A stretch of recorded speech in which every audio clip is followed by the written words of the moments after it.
Welcome back, everyone. Today we will be going through Chapter 3, so let's get into it. Chapter 3, Eliot. After the examination, Quentin couldn't remember much of the rest of the night, except that he spent it there at the school. He was exhausted and weak, like he'd been drugged. His chest felt hollowed out and empty. He wasn't even hungry anymore, just desperate to sleep. It was embarrassing, but nobody seemed to mind. Professor van der Weeg, it turned out that was the dark-haired woman's name, told him it was perfectly natural to be tired because he had just cast his first minor incantation, whatever that was, and that would wear anybody out. She further promised him that matters had been squared with his parents. They wouldn't be worried. By that point, Quentin barely cared. He just wanted to pass out. He let her half lead, half carry him up approximately 10,000 flights of stairs to a small, neat room containing a very, very soft feather bed with cool white sheets. He lay down on it with his shoes still on. Miss van der Weeg took them off for him. It made him feel like a little kid to have somebody untie his shoes for him. She covered him up, and he was asleep before she closed the door. The next morning, it took him a long, confused minute to figure out where he was. He lay in bed, slowly piecing together his memories of the day before. It was a Friday, and by rights, he should be in school now. Instead, he was waking up in an unfamiliar bedroom wearing yesterday's clothes. He felt vaguely confused and regretful, like he'd drunk too much at a party with people he didn't know very well and fallen asleep in the host's spare bedroom. He even had a trace of what felt like a hangover. What exactly had happened last night? What had he done? His memories were all wrong. The events were like a dream. They had to be, but they didn't feel like a dream. And this room wasn't a dream. A crow cawed loudly outside and immediately stopped as if it were embarrassed. There was no other sound. From where he lay, he took stock of the room he was in. The walls were curved. The room was in the shape of a section of a circle. The outer wall was stone. The inner was taken up with dark wooden cabinets and cubbies. There was a Victorian-looking writing desk and a dresser and a mirror. His bed was tucked into a wooden alcove. There were small vertical windows all along the outer wall. He had to admit it was a highly satisfactory room. No signs of danger yet. Maybe this wasn't a complete disaster. At any rate, it was time to get up. Time to get it over with and find out what was going on. He got up and padded over to a window. The stone floor was cool on his bare feet. It was early, a misty dawn, and he was very high up, higher than the tops of the highest trees. He had slept for 10 hours. He looked down on the green lawn. It was silent and empty. He saw the crow. It drifted by below him on glossy blue-black wings. A note on the desk informed him that he would be having breakfast with Dean Fogg at his earliest convenience.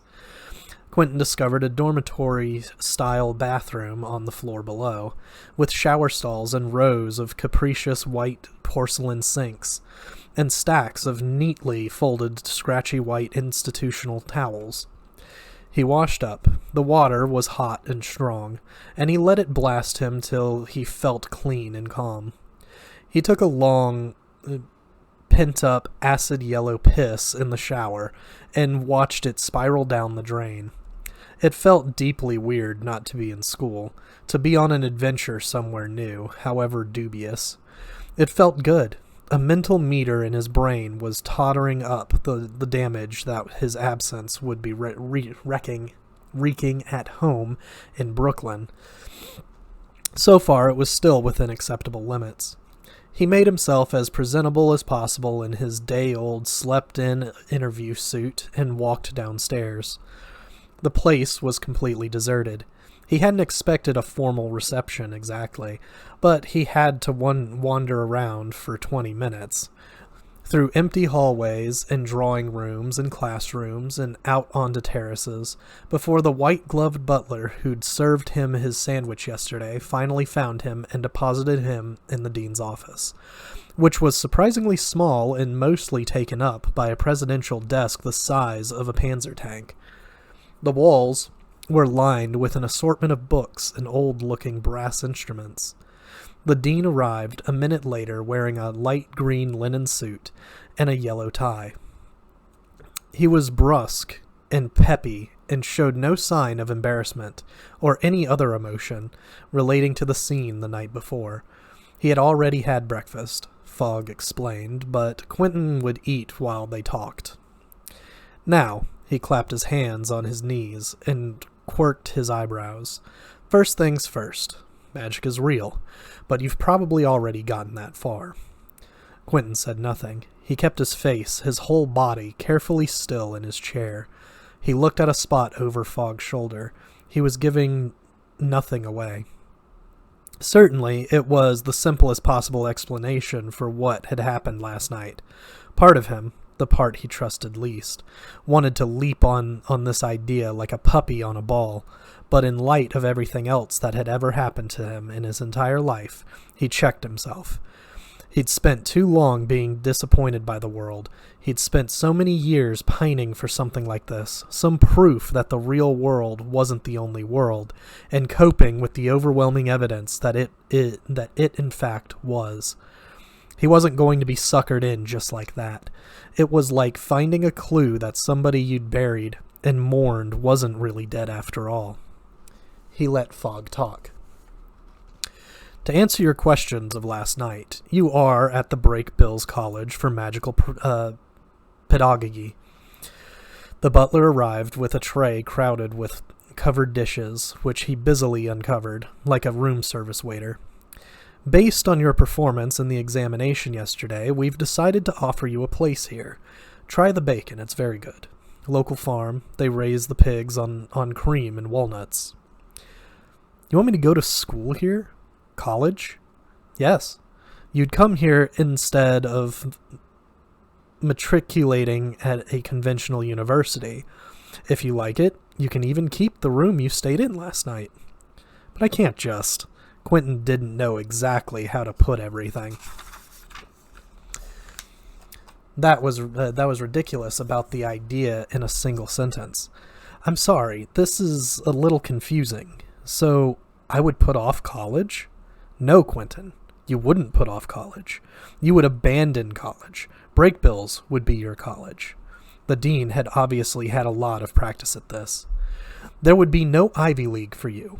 You wouldn't go off to school with the rest of your class. You would never make Phi Beta Kappa or be recruited by a hedge fund or a management consultancy. This isn't summer school, Quentin. This is... He pronounced the phrase precisely, eyes open. Eyes wide. The whole shebang. So it's 4 years? 5, actually. At the end of which I get what? A bachelor's of magic? It was actually funny. I can't believe I'm having this conversation, he said to nobody. At the end of which you will be a magician, Quentin. It is not the obvious career path, I know. Your guidance counselor would not approve. No one will know what you're doing here. You would be leaving all that behind. Your friends, whatever career plans you had, everything. You would be losing one world but gaining another. Brakebills would become your world. It's not a decision to be taken lightly. Well, no, it wasn't. Quentin pushed his plate away and crossed his arms. He stalled. So, how did you find me? Oh, we have a device for that. A globe. Fogg indicated a shelf holding a whole menagerie of them. Modern globes, black water globes, pale lunar globes, glittering midnight blue celestial globes, dark, smoky, unreadable globes, awish with ludicrously inaccurate continents. It finds young people like yourself who have an aptitude for magic. Essentially, it senses magic being performed, often inadvertently, but unregistered sorcerers, of which you are one. I suppose it must have picked up that wandering nickel trick of yours.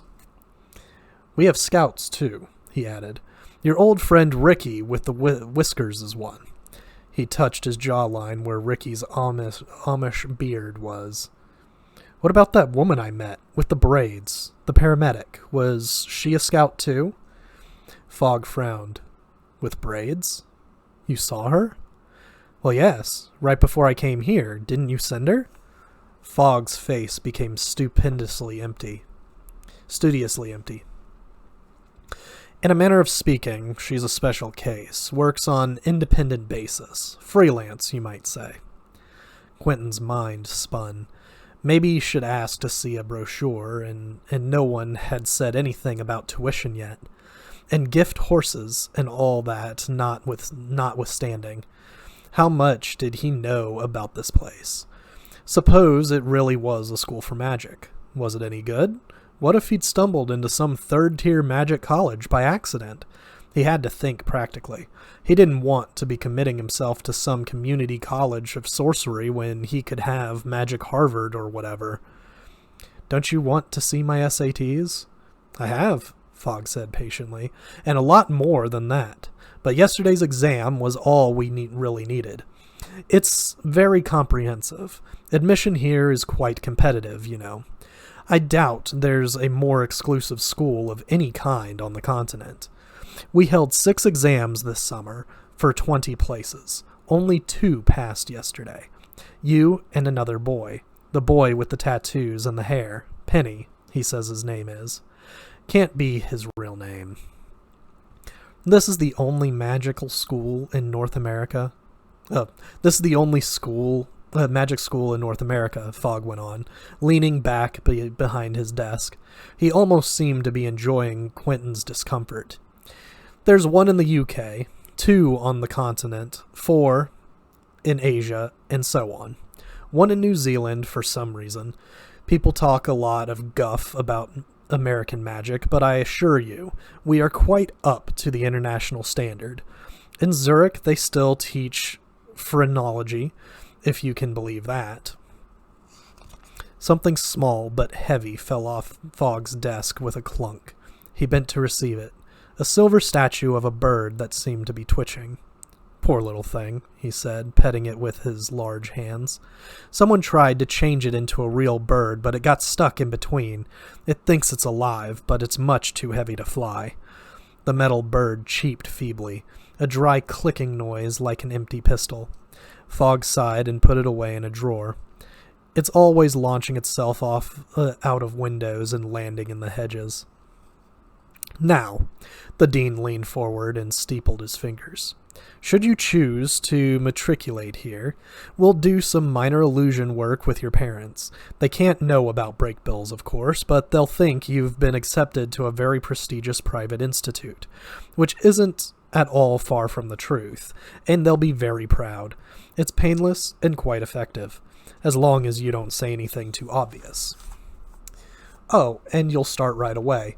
The semester begins in 2 weeks, so you'll have to skip the rest of your senior year. But I really shouldn't be telling you all this before we've done your paperwork. Fogg took out a pen and a fat sheaf of closely handwritten paper that looked like a treaty between 2 18th-century nation-states. Penny signed yesterday, he said. Very quick examination, that boy. What do you say? So that was it. That was the sales pitch. Fogg put the papers in front of him and held out the pen.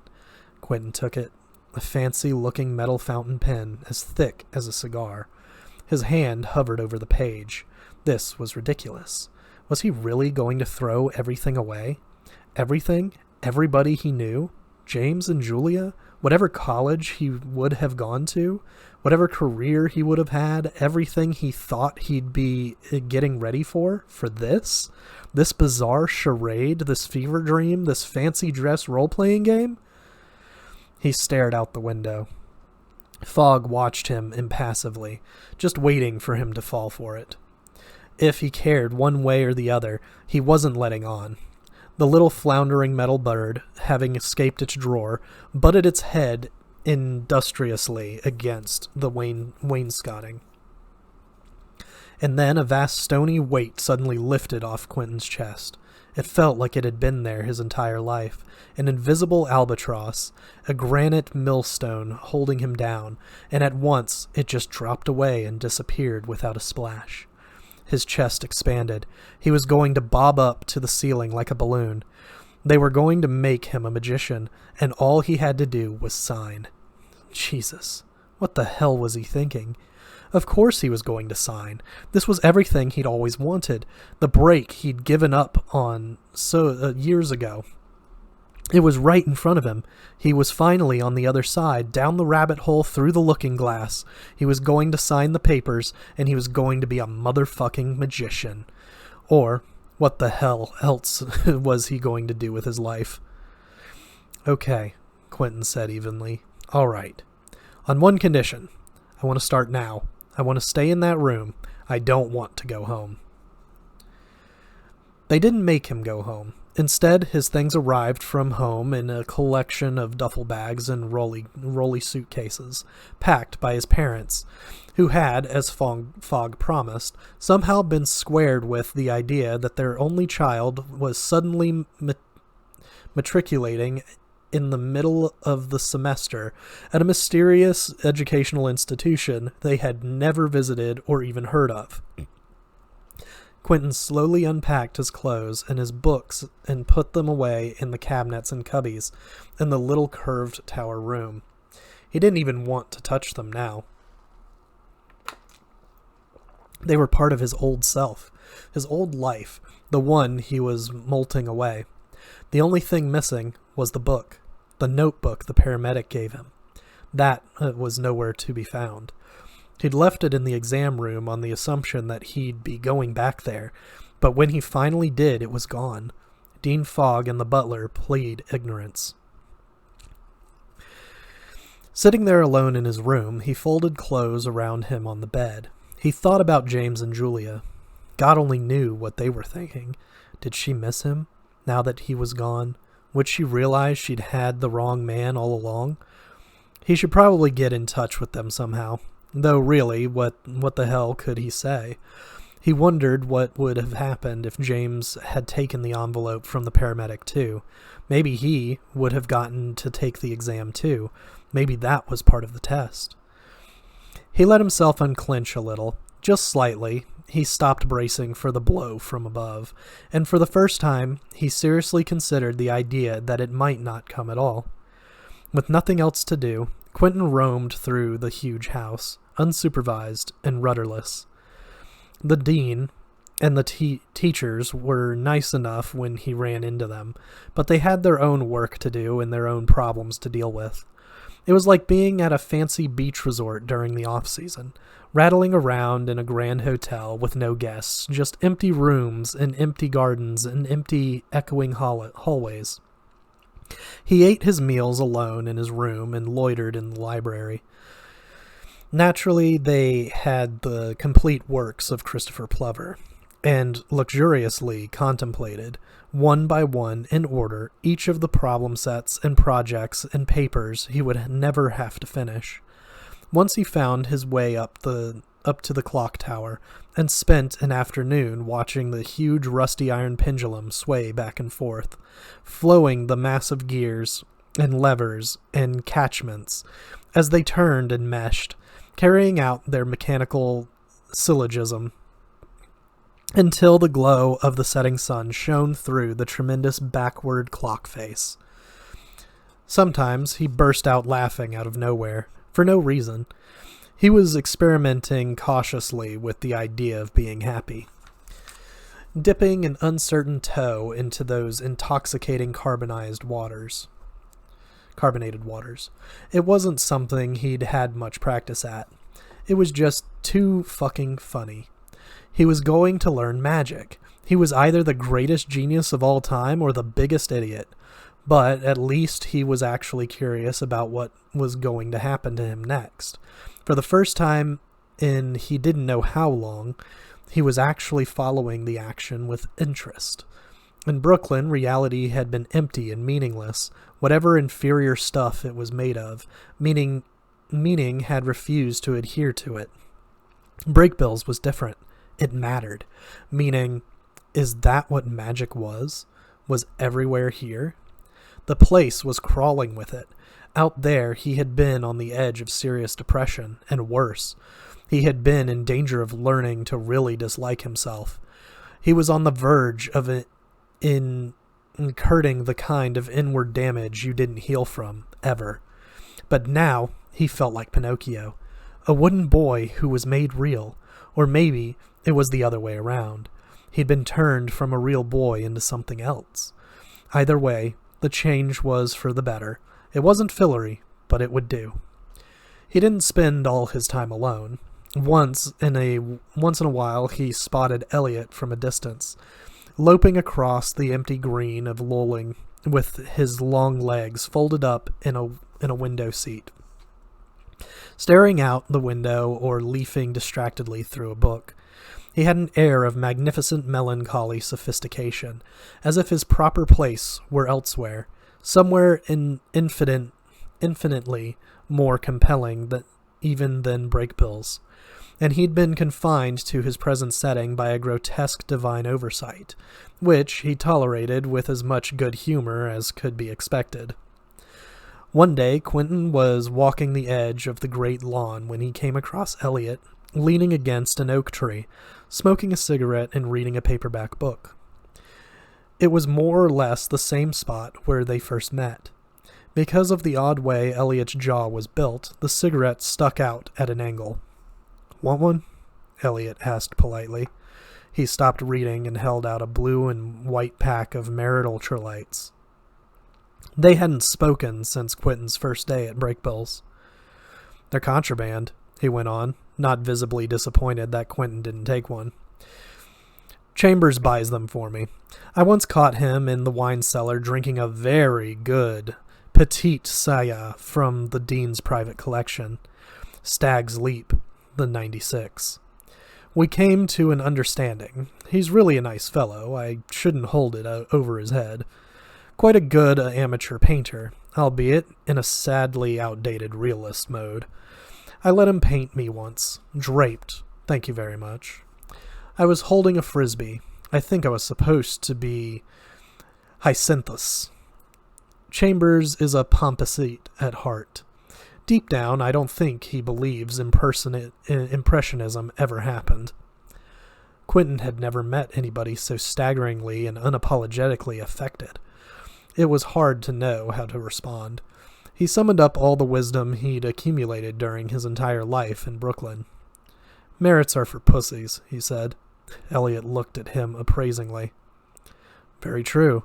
But they're the only cigarette I can stand. Disgusting habit. Come on, smoke one with me." Quentin accepted the cigarette. He was in unfamiliar territory here. He'd handled cigarettes before. They were common props in close-up magic, but he'd never actually put one in his mouth. He made the cigarette vanish, a basic thumb palm, then snapped his fingers to bring it back. "I said smoke it, not fondle it," Eliot said curtly. He muttered something under his breath, then snapped his own fingers. A lighter-sized flame sprang into being over the tip of his index finger. Quentin leaned in and inhaled. It felt like his lungs had been crumpled up and then incinerated. He coughed for 5 solid minutes without stopping. Eliot laughed so hard he had to sit down. Quentin's face was slick with tears.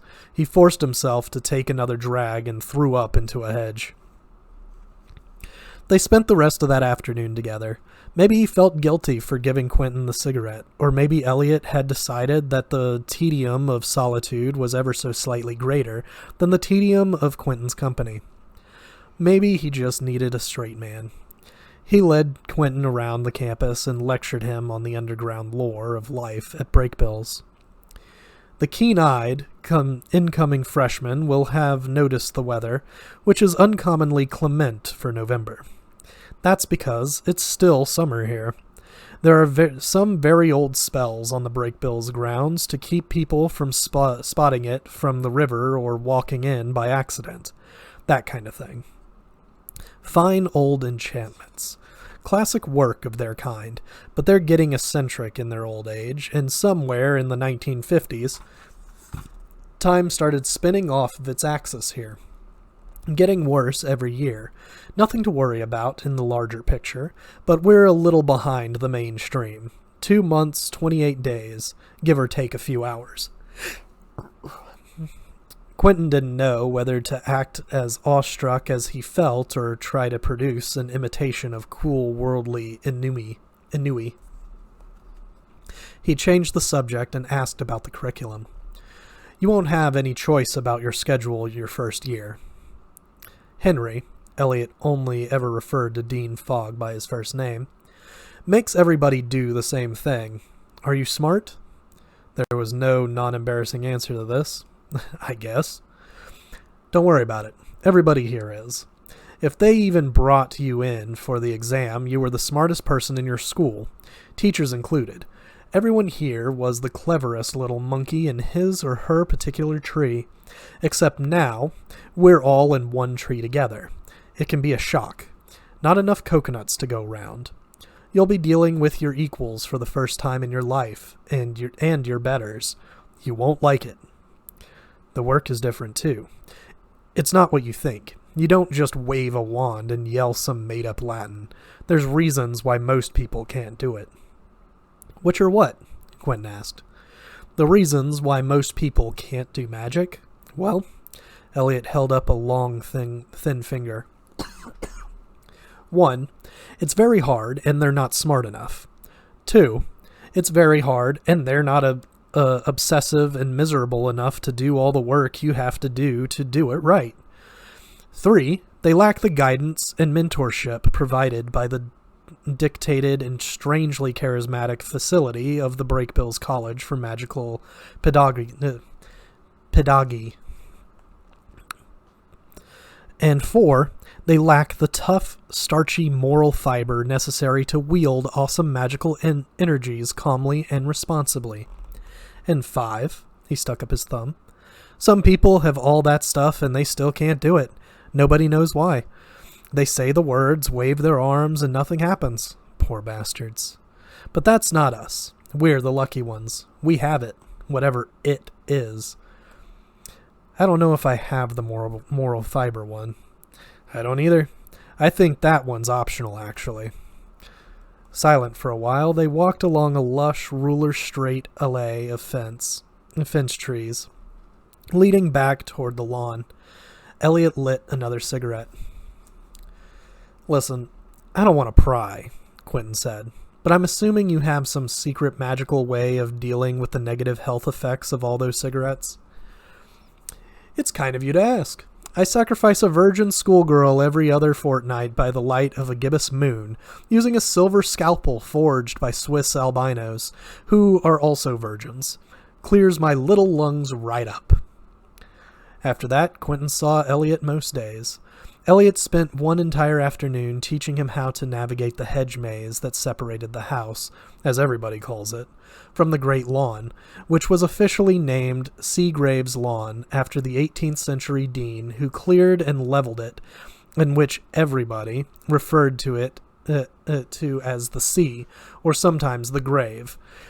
There were 6 fountains scattered throughout the maze, and each one had an official name, usually that of a deceased dean, as well as a nickname generated by the collective unconsciousness of generations of Breakbillian undergraduates. The hedges that made up the maze were cut in the shape of heavy, slow-thighed beasts, bears and elephants and other less easily identifiable creatures. Unlike ordinary topiary, they moved. They lumbered along very slowly, almost imperceptibly, wading half submerged in the dark foliage like hippopotami wallowing in an equatorial African river. On the last day before classes began, Eliot led him around to the front of the house, which looked out on the Hudson. There was a scrim of plane trees between the front terrace and the river, and a flight of wide stone steps that led down to a handsome Victorian boathouse. They decided on the spot that they absolutely had to go out on the water, even though neither of them had any practical ideas about how to do it. As Eliot pointed out, they were both certified sorcerer geniuses, and how hard could it be to row a damned boat? With a lot of grunting and yelling at each other, they wrestled a long wooden double skull down from the rafters. It was a fabulous object, strangely light, like the husk of a colossal stick insect, wreathed in cobwebs and redolent, with the heady smell of wood varnish. Mostly by luck, they managed to turn it over and splash it down into the water without injuring it or themselves, or getting so pissed off at each other that they had to abandon the whole project. After some early close calls, they got it pointed in a plausible direction and settled into a slow, halting rhythm with it. Hindered but not daunted by their incompetence, and by the fact that Quentin was hopelessly out of shape and Eliot was both out of shape and a heavy smoker, they got about half a mile upstream before the summer day abruptly vanished around them and became chilly and gray. Quentin thought it was a summer squall until Eliot explained that they'd reached the outer limits of whatever concealment spell had been applied to the Breakbills' grounds, and it was November again. They wasted 20 minutes rowing up past the change and then drifting back down again, up and back, watching the sky change color, feeling the temperature drop and then soar and then drop again. They got about... they were too tired... They were too tired to row on the way back, so they drifted with the current. Eliot lay back in the scull and smoked and talked. Because of the air of infallible entitlement, Quentin assumed he'd been raised among the wealthy mandarins of Manhattan, but it turned out he'd actually grown up on a farm in eastern Oregon. "My parents are paid not to grow soybeans," he said. "I have 3 older brothers, magnificent physical specimens, kind-hearted, thick-necked, 3 sport athletes who drink Schlitz and feel sorry for me. My dad doesn't know what happened. He thinks he chewed too much dip before I was conceived, and that's why I didn't come out regular." Eliot stubbed out his merit in a glass ashtray balanced precariously on the glossy wooden hole and lit another one. "They think I'm at a special school for computer geeks and homosexuals. That's why I don't go home in the summertime. Henry doesn't care. I haven't been home since I started here." "You probably feel sorry for me," he went on airily. He wore a dressing gown over his regular clothes, which gave him a shabby, princely look. "You shouldn't, you know. I'm very happy here. Some people need their families to become who they're supposed to be, and there's nothing wrong with that. But there are other ways to do it." Quentin hadn't realized how hard-won Eliot's air of ludicrously exaggerated insouciance must be. That facade of lofty indifference must be there to hide real problems. Quentin liked to think of himself as a sort of regional champion of unhappiness, but he wondered if Eliot had him outclassed on that score too.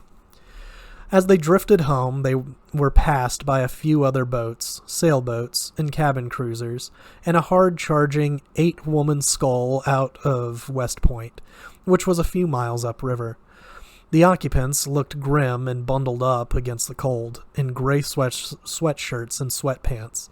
They couldn't perceive, or somehow weren't a part of, the August heat that Quentin and Eliot were enjoying. They were warm and dry and didn't even know it. The terms of the enchantment locked them out. And that's it for today. We'll see you guys next week with Chapter 4.